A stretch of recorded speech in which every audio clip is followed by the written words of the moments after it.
دوستو، مسجد الاقصی یعنی بیت المقدس، جس کی پوری ہسٹری،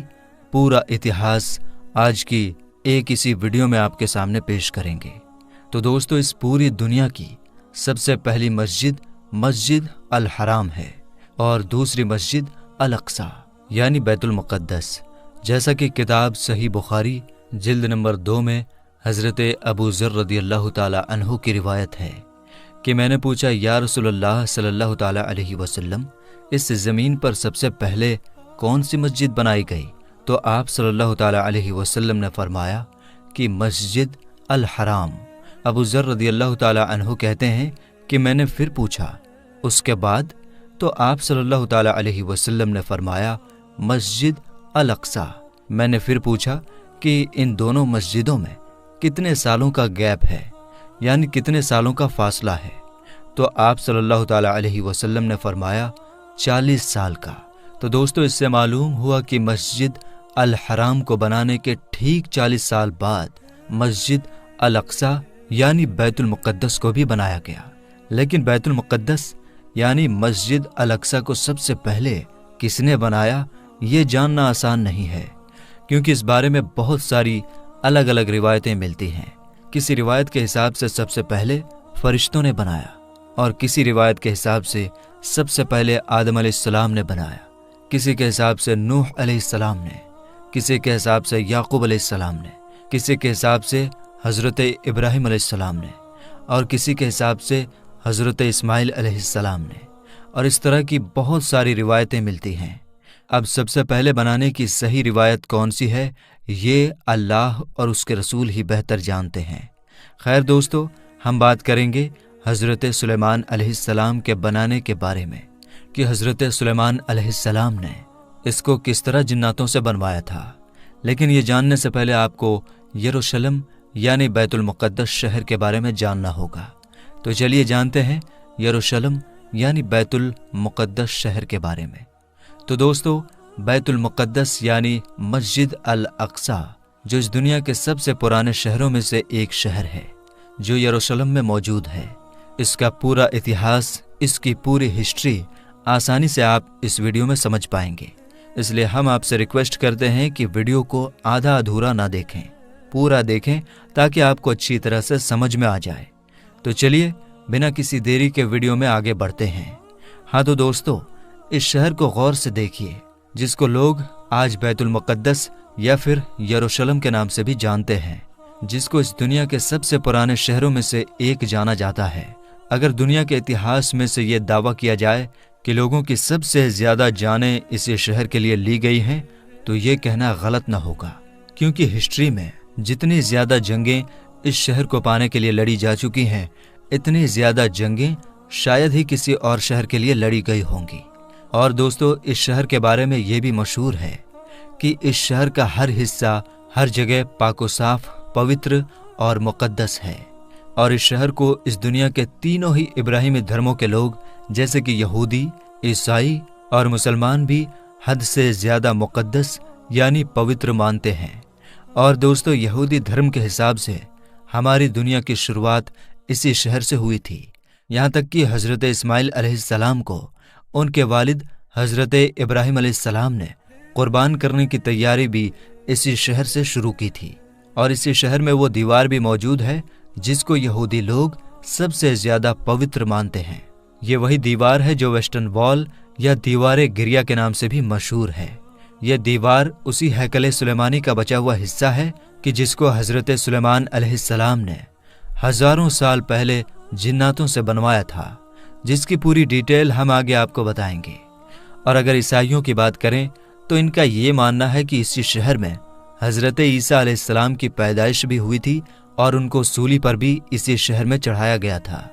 اور عیسائیوں کا سب سے خاص چرچ بھی یہی موجود ہے۔ اور دوستو، اگر مسلمانوں کی بات کی جائے تو الاقصی نام کی وہ مسجد، جس کو اسلام دھرم میں تیسری سب سے پوتر جگہ مانا جاتا ہے، یعنی مکہ مدینہ کے بعد مسلمان اگر سب سے زیادہ اہمیت کسی جگہ کو دیتے ہیں تو وہ یہی جگہ ہے۔